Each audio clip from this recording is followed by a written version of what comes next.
In light of the election this past Tuesday, we're here to try and refresh your timeline with 2 basketball previews, a football preview, and some interviews. It's going to be huge. It's going to be huge. It's going to be huge. Ohio Sports Zone right now.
Welcome back to Ohio Sports Zone. I'm Bobby Levine. Alongside me is Ethan Graham, my partner in crime. And this first segment, we're talking about the Ohio University recap of this past weekend. They have a bye right now, but they destroyed Buffalo 34-10. Ethan, tell us what happened. Yeah, Ohio moved to 7-3 on the season, 5-1 in Mid-American Conference play. Buffalo drops to 2-7, 1-4. Obviously, a rebuilding year for the Bulls. And Ohio took care of business in this game, Bobby. They really controlled from the opening kickoff. They never led by less than 13. Buffalo did move the ball well. They outgained Ohio 413 yards to 377, but 2 turnovers and 2 missed field goals would hurt the Bulls as they moved the ball down the field. Ohio led, like I said, right from the beginning. Their first play from scrimmage was a 73-yard strike to Poppy White, who's moved from out of the backfield the last 2 years to a wide receiver role. It's working out really well for him. Poppy did leave the Bobcats in receiving, 6 for 113 in that touchdown. And Ohio had a great first half, 27-10. And get this, Bobby, Ohio is outscoring opponents by 96 points in the first half through 10 games this year, 167-71. They haven't been trailing at halftime since Tennessee. It was a balanced running attack as Malik Irons and Dorian Brown both split time in the backfield, 13 carries for Malik, 12 for Brown. And Farkas continues to be an outstanding punter, 4 of 6 inside the 20. Zervos had a career-long 51-yard field goal. I'm sure he's going to have many more chances. He's only a freshman. Second in the country in field goals made. All around a great win for Ohio, playing very well on all aspects of the ball. Yeah, absolutely. A quick recap on a couple other stats. Quentin Maxwell, starting quarterback, he was 13 of 23, finished with 220 passing yards, 2 touchdowns. His QBR this time was way up there with 72.1. He also had 50 yards rushing and also a touchdown to capitalize on that. Blair Brown, who you'll see later on this show, I got a great interview with him earlier this week, had 11 total tackles, led the game with that, 2 sacks and 2 additional tackles for loss. Now, Ethan, with the bye this week, Ohio University is looking at the Miami of Ohio game this Saturday. If Miami of Ohio loses this game, no matter what happens, Ohio University clinches the East Division with Akron falling off the map as of recently, and moving forward has a chance to play either Toledo or Western Michigan in the championship. Miami has to win out, and Ohio has to lose out for that situation to flip-flop and have Miami take over the East. Can that happen? If so, how?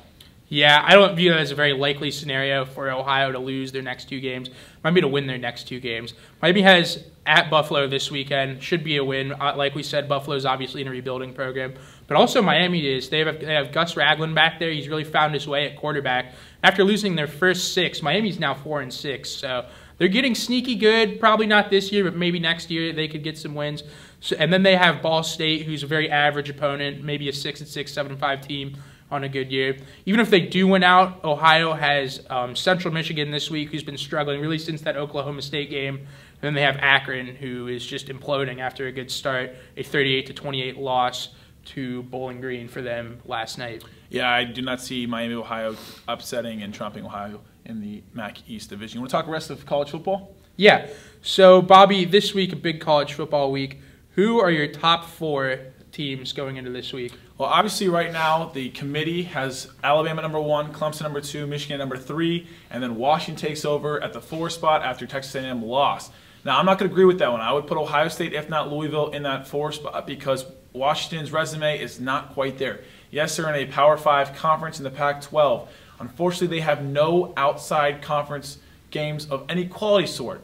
Their best win was against Rutgers. Rutgers is 0-6 in the Big Ten, a very, very terrible team. And you can't say you're undefeated and have a good quality win if that's your best one outside the conference. Yes, you play some decent teams in the Pac-12, but the Pac-12 has not been a significant conference since about 2004 when USC was there. So right now they are there, but in my opinion, they should not be. Yeah, look, building off that, this week should be a big week of college football coming off last week.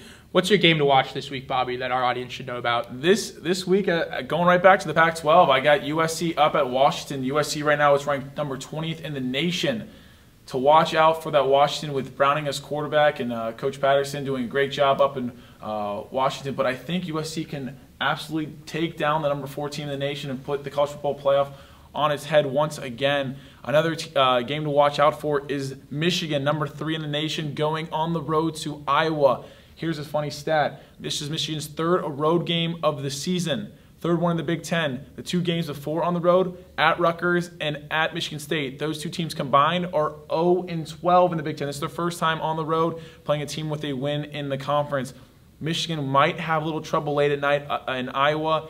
Some rowdy fans, the Hawkeyes aren't playing the best ball as they could be last year. They were in the Final Four conversation for the last week, but watch out for the Wolverines this weekend. Yeah, should be a big game there between Michigan and Iowa. We're going to go to a break right now. Coming up next, we got some basketball previews.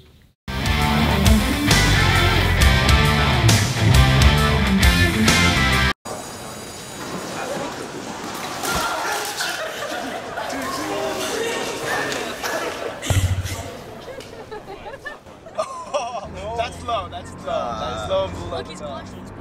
Seriously.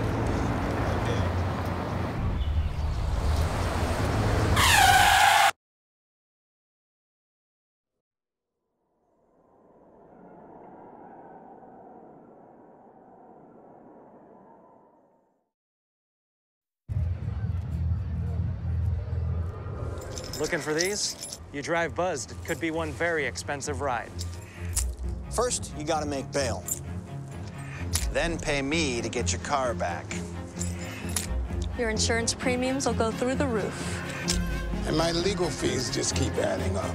All told, it could end up costing you $10,000. Nothing kills a buzz like getting pulled over for buzz driving, because buzz driving is drunk driving. Toucan Sam. What's it take to get some hunky construction equipment up in here, huh? I hope you're joking. I think we need to follow the advice of Jesus and get down, girl. Go ahead, get down. Please state your name and the role you're auditioning for. Hi, my name is Christopher Walken. What if it is Loch Ness Monster? I mean, I got some shopping to do at Whole Foods, but I'll join in. What to my captain? I'm right then.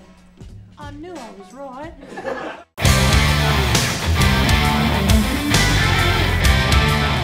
Welcome back to Ohio Sports Zone. Ethan Graham with Bobby Levine. Bobby, very disappointing end to last season for the women. Tournament loss to Buffalo. Bobby, how do you see the season shaking out for the women? Well, right now, Bob Bolden is entering his 4th season here at Ohio University. You have to remember, I'm a 5th-year senior, so I've been here quite a while. The first 2 years combined, the Bobcats went 15-44. He came in after my freshman year. The Bobcats, under his first year, was 9-21. The last 2 seasons have been record years for the Bobcats. Posting 27-5 and a 26-7 record combined. That is 53-12 the last 2 seasons. Both seasons they've gone 16-2 in the MAC.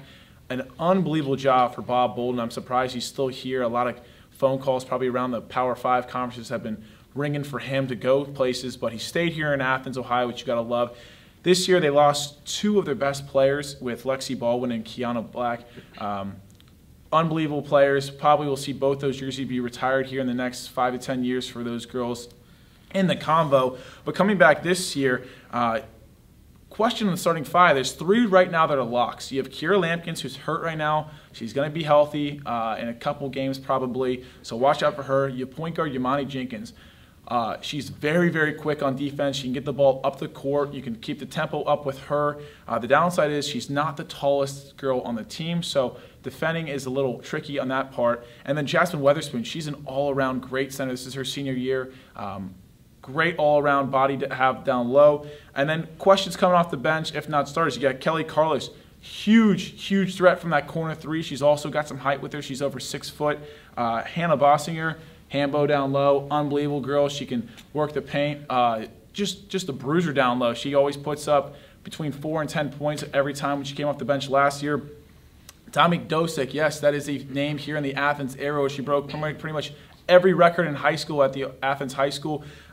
Great local recruit. She can shoot the ball anywhere. Also, got to look out for Taylor Agler. She's a transfer from Indiana University. She sat out last year. This is her first year eligible to play for the Bobcats. Look out for her. And then we have a girl named Imani Burke, Last name Burke might sound familiar to you because it is. Her brother, Trey Burke, Northland product from the Columbus City District, also went to Michigan and now is in the NBA playing. So we got a little talent here on the Ohio Bobcats roster this year, so good luck to them. We certainly do. And you mentioned the losses of Baldwin and Black. Bobby, the women had a preseason game against Thomas More. They routed them 87-50. Did you notice anything, any indications about the starting five, any indications about the sets, the minutes during those games, or anything at all? Any thoughts at all, really? Yeah, it seemed like Coach Bob Bolden had his green and white platoons coming in, but it's very early. You can't say anything about the starting five just because Kira Lampkins was out and is a little hurt right now. But again, you have the starting three for sure with Weatherspoon, Jenkins, and Lampkins. Jasmine Weatherspoon had 21 points, 12 rebounds. Jenkins had 12 points herself. Kelly Carlos had 3 3-pointers. She went 3 for 4 from behind the arc. She finished with 11 points. Hannah Bossinger had 10 points. Dominique Dosick had 10 points. The team looks great. No slouch team in Thomas More. I know they're Division III, but they're the Division III national champions and went undefeated last season and have been very good the last couple of years. So held your heads high for the women Bobcats this year. It should be a very fun year to watch them. Yeah, we already know what the MAC schedule is going to look like year in and year out. But, Bobby, is this year any different with any big non-conference games? Is there any games we should look out for as fans? Well, it's kind of funny because 2 years ago when the Bobcats went 27-5 and made the NCAA tournament for the first time since 1994, the Bobcats had a very weak non-conference schedule. I think it was Bob Bolden's way of getting the girls some confidence moving forward. Now, this year and last year as well, they've got some huge teams on the lineup card for them, including Michigan and Illinois, huge games. Duquesne early on this season. This Sunday they go to High Point. It's on the road. High Point's not the best team, but still road games early on are very difficult. Like I said, Duquesne made the tournament last year. Very good team. And any team from the Big Ten, they played Illinois and Indiana last year, and they looked very good in both those games. So look out if they can win a couple of those games and get some attention. They're not getting as highly attention as the men's team is this year, getting preseason poll votes. But you never know. If they start out maybe like 4 or 5-0 and beat some major teams, they should definitely be getting some looks there. No, when you're at a university like Ohio, it doesn't matter what sport it is. Anytime you can go in and beat a Big 10, Big 12, SEC school, whoever you may be playing from a Power 5 conference is going to be great for your program. Moving forward, back onto the MAC level, who are some teams to watch in the MAC? Obviously, Buffalo knocked out Ohio last year. Are you looking for them as the main team to watch for Ohio this year in women's basketball, or are there maybe some others? Well, it's very weird because Buffalo last year wasn't even that good of a team. The problem with Ohio was they just couldn't get past the defense they had. They had a great 2-3 zone against the Bobcats offense. Bobcats lost 7 games total last year. 3 of the 7, almost 50% of the games were to Buffalo. They lost to both regular season games because they played Buffalo twice in the East, and they lost the first game they played in the MAC tournament. A very disappointing ending for the season last year. You know, Coach Bolden and Jackson and all his coaches in his coaches are definitely going to be looking at the game tape and seeing what went wrong in those games and moving forward. But Central Michigan as well can be a good team coming out of the West Conference. But I hope and I think the Bobcats can do what they did from a couple years ago, take that reign and win the MAC championship and make themselves NCAA berth. Yeah, hopefully this is a good season for the Bobcats, not only in women's, but also in men's. And we're going to talk about that up next on Ohio Sports Zone. So, I'm kind of new here, but I've noticed a trend. My human does this funny thing where she goes around and gets all my toys, and then she hides them in that basket by the door. You know, but it's always the same basket, and it's always in the same place. And then she acts so surprised when I find them, but, you know, she's putting them in the same basket again. It's like, hello, that's where you put it last time. You were the worst at hide and go seek.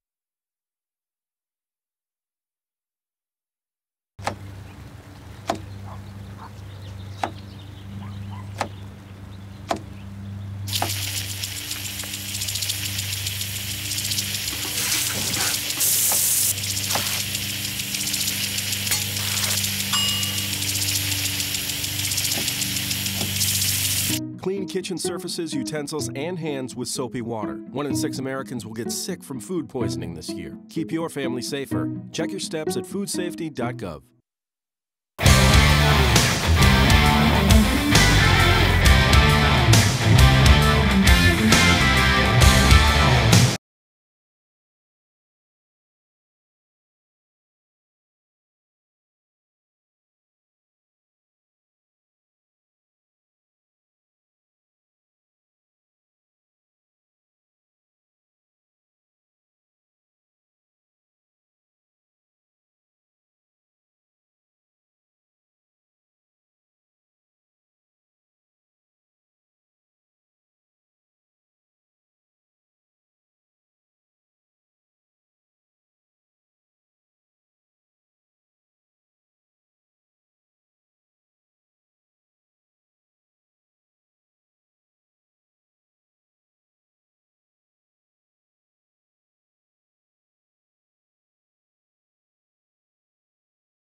So, I'm kind of new here, but I've noticed a trend. My human does this funny thing where she goes around and gets all my toys, and then she hides them in that basket by the door. You know, but it's always the same basket, and it's always in the same place. And then she acts so surprised when I find them, but, you know, she's putting them in the same basket. Again. It's like, hello, that's where you put it last time. You were the worst at hide and go seek.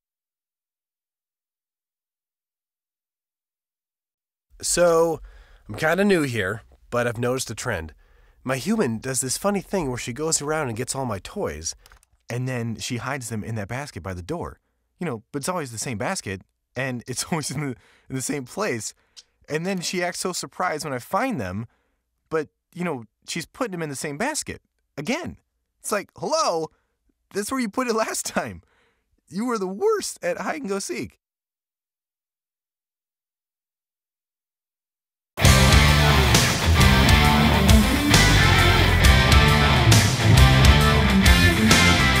Welcome back to Ohio Sports Tonight. I'm Bob Levine. Alongside me is Ethan Graham. And you know what? We're going to talk about men's basketball. This team is on fire coming into this season. Last year under Saul Phillips was his second year. The team finished 23-12, 11-7, and was beat by Buffalo, to not short the fact of last segment, in the conference semifinal tournament in the MAC. This year, looking forward, they only lost Treg Setti. Who was going to replace him in the starting five and replace those big minutes that Setti gave the team? Yeah, Treg Setti was a great Bobcat during his time here. Definitely matured as a player, matured as a human as well. But Gavin Block's going to step in. He's going to eat a lot of those minutes. Saul Phillips says his name should be Gavin Charge, the way this kid draws fouls. And he's a very responsible player. He has great defense. He draws those fouls, which are very important in the 40 minutes of college basketball that we play. And he was the leading bench scorer last year, and you only expect that production to go up with the minutes. He gets his assists. He gets his rebounds for a forward hybrid type player. And along with the minutes Block is going to eat, they're going to need to distribute those minutes more. Ohio was pretty top heavy in the minutes last year. It was especially with scoring too. Jordan Dardis is obviously going to step up, play a much larger role. He had that great shot in the CBI tournament to advance Ohio. Kyrie Harley and Wadley Montpierre all are going to need to expand their roles if Ohio is going to do what they want to this year, and that is win the MAC championship. Now, the rest of the season playing out, you got a lot of good non-conference games, conference standings, and who do you look at for the MAC coming out other than the Bobcats? Yeah, the main team Ohio's going to have to worry about is the Akron Zips. Keith Dambrot has built really one of the best mid-major programs in all of college basketball. They kind of get overlooked because of their lack of postseason success, but Akron was ranked number 12 in the collegeinsider.com mid-major top 25. And despite losing 2 starters, Isaiah Johnson, who was one of the biggest, most imposing players in the MAC, center for Akron and Dambrot Zips, 6'10", 290. I wouldn't want to guard this guy down low, Bobby. Antonio Jackson, a guard for Akron, another player to watch. He's led the team in scoring and assists. So I would mainly look out for the Zips. Obviously, you look out for Buffalo. You're going to be some revenge there for the Bobcats. And Toledo's getting better, too. You usually don't hear about them in the men's college basketball conversation, but they're getting better. Absolutely. Now, team MVP, we've talked about Setti leaving, but we have a lot of great guys coming back. And Kaminsky, you got Simmons giving the ball up the court, and then you got big Antonio Campbell down low. Who do you see as the team MVP this season? Yeah, I'm going to go with Antonio Campbell. It's the obvious choice, but this Ohio Bobcats team really goes as Antonio goes. He's a big guy. He can shoot from anywhere. He doesn't, necessarily dominate the rebounding or the boards or the defensive game like a guy his size would. But this guy can score. He's good for 15 to 30 on any given night, and he really controls other MAC teams and really dominates on the offensive part of the game. I'm going to actually flip the script, though. I'm going to go with Jerron Simmons. I know that obviously you have to have a center to be really good, but Ohio's got both of them. They got one of the best point guards, I think, in all college basketball. The best point guard we've seen on this campus since DJ Cooper was when I was a freshman, as he was a senior then. DJ Cooper actually called him up before the season and told him that hopefully he breaks all of his records here. I mean, that's a pretty big stat because DJ Cooper was an unbelievable point guard here at Ohio University. I think both those two, if they stay healthy this year, could be a dominant force. But new guys coming up. Who are going to fill those roles? We got a couple new freshmen here. What's going on? Yeah, there's 3 new players I want to talk about from Ohio. 6'8", Jason Carter. He's a forward. He was Division II All-Ohio AP Associated Press player from the Division II level last year. So he's probably not going to play. The Bobcats have a pretty crowded front court. You might not see him until next year, but certainly Jason's going to have an impact on this team. And then 6'5" guard Rodney Culver. You really don't see that kind of 6'5" size at the guard position in the Mid-American Conference, so he might get some playing time in the less crowded backcourt there, but you never really know. Excuse me. And Ellis Dozier, a 6'8" freshman who redshirted last year. He's a forward. Addition of Dozier and Carter should lead to some good competition in the front court there. Absolutely. Now, looking forward to the whole as a year, a lot of people have saying that Ohio's got a small chance of possibly going undefeated and running the table. Right now they have 1 vote in the top 25. What is your prediction for the rest of the year? Yeah, I broke down the schedule earlier today. I really see a 20-8 Ohio team that goes 12-6 in Mid-American Conference play, and I think they end up winning the MAC tournament. They're really built from top to bottom, from starting from out of the hoop, then all the way to the base to the 3-point line. Jerron can shoot from out there. He can distribute the ball well. 3rd in the country in assists. Last year, there's no reason to think that if the Bobcats stay healthy, they can't win the MAC championship. Yeah, if the Bobcats somehow sneak in, you have them as what? A usual MAC team is 12 to 14. Yeah, seed. 12 to 14. And do you think they can make a run? Anything's possible. We saw them beat Georgetown that one year. We saw them beat Michigan and South Florida, and almost beat North Carolina back when you were a freshman. The DJ Cooper, Walter Offit, and Nick Kellogg, that great team. And I really think it is possible with this team. A lot of teams are probably going to overlook Jerron while he's 5'11". No, he can pass like anyone else in the NCAA, almost as good as anyone else in the NCAA. And Antonio doesn't, we really don't get to see him against good competition in terms of like upper schools. So it'll be great to see him get into the tournament this year, hopefully, and make some noise for Ohio. Yeah, I think if we can possibly get into the tournament the way we play, the style that Saul Phillips has our boys on, usually see Cinderella team have a lights-out shooter. We can have that in Kaminsky, and if not Simmons. And then you got the big boy down low, Antonio Campbell. He's going to be a tough person to stop down low. And then, obviously, on defense, he can block anybody. So I think the Bobcats, if they do get in, could possibly win 1 game. If they win 2 games, obviously it's a great job for us being a reporter here on Ohio University's campus, and then everyone here on Athens campus as well. We're going to take a quick commercial break. When we have come back, we're going to have Ohio couple interviews with a couple all-star football players.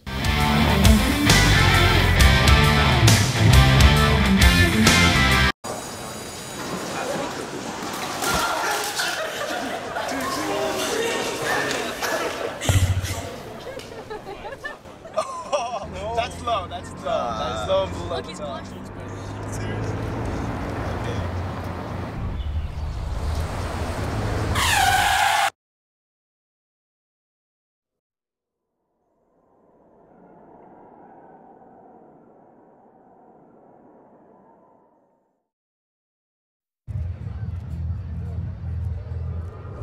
Looking for these? You drive buzzed. It could be one very expensive ride. First, you gotta make bail. Then pay me to get your car back. Your insurance premiums will go through the roof. And my legal fees just keep adding up. All told, it could end up costing you $10,000. Nothing kills a buzz like getting pulled over for buzz driving, because buzz driving is drunk driving. Toucan Sam. What's it take to get some hunky construction equipment up in here, huh? I hope you're joking. I I think we need to follow the advice of Jesus and get down, girl. Go ahead, get down. Please state your name and the role you're auditioning for. Hi, my name is Christopher Walken. What if it is Loch Ness Monster? I mean, I got some shopping to do at Whole Foods, but I'll join in. Welcome, my captain. I'm right then. I knew I was right.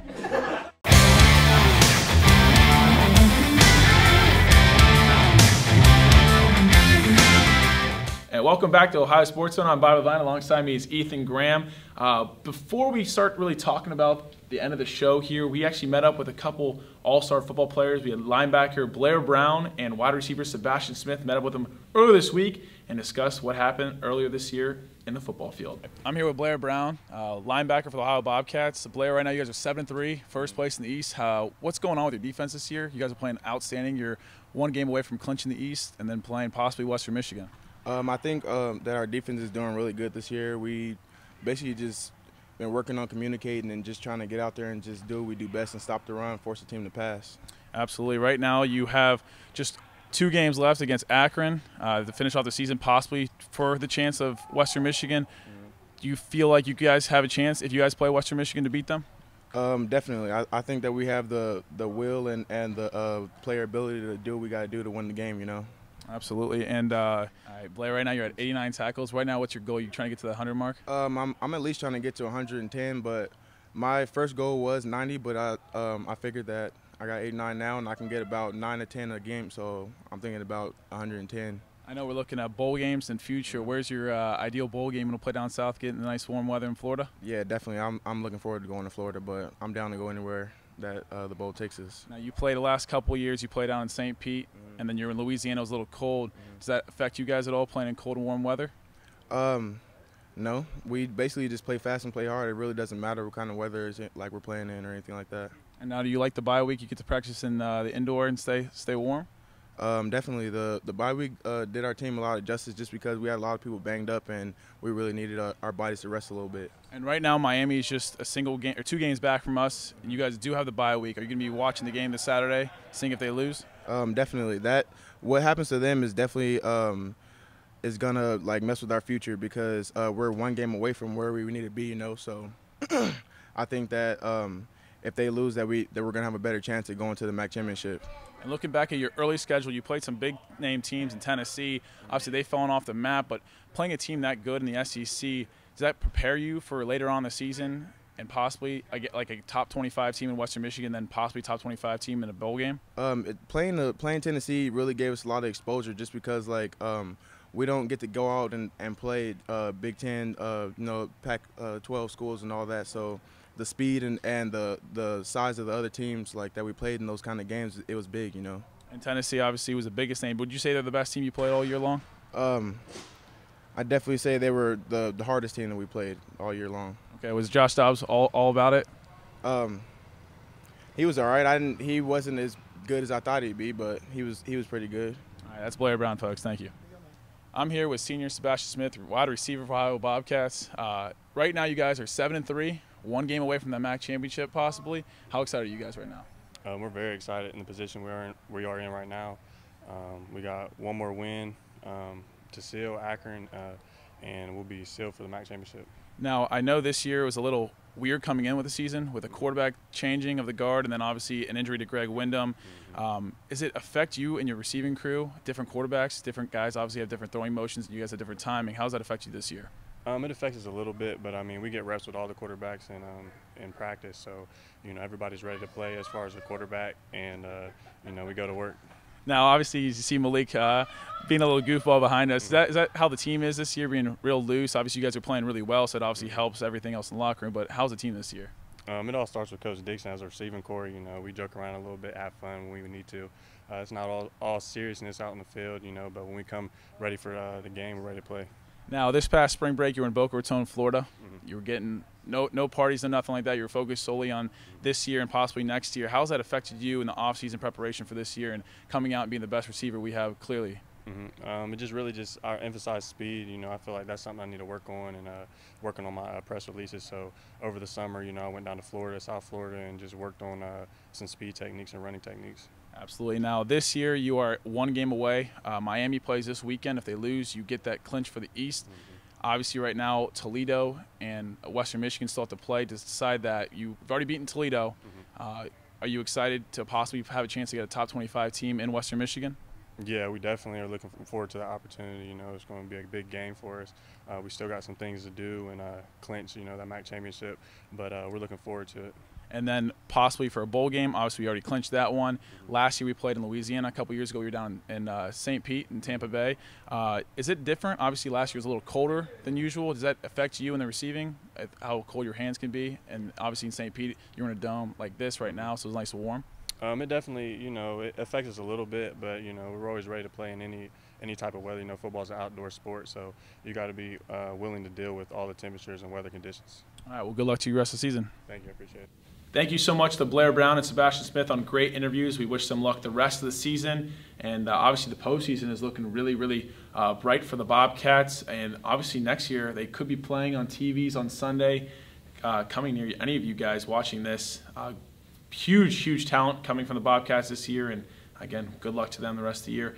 Before we go, though, please, guys, go check out our podcast. Hopefully it's popping up around right here, the J&B Weekly Wrap-Up. You can check it out on SoundCloud. Myself and Jackson Schroeder, my partner, are on that. I want to give a huge shout out to Mateen, our producer on that one, every single Tuesday, checking it out. I know you've listened to a couple episodes. Yeah, they're great. There's really sensational podcasts. Music to my ears, except it's words instead of music. There you go. Thank you so much, guys. We have one more episode next week before the Thanksgiving break, and we'll see you then. Have a great night.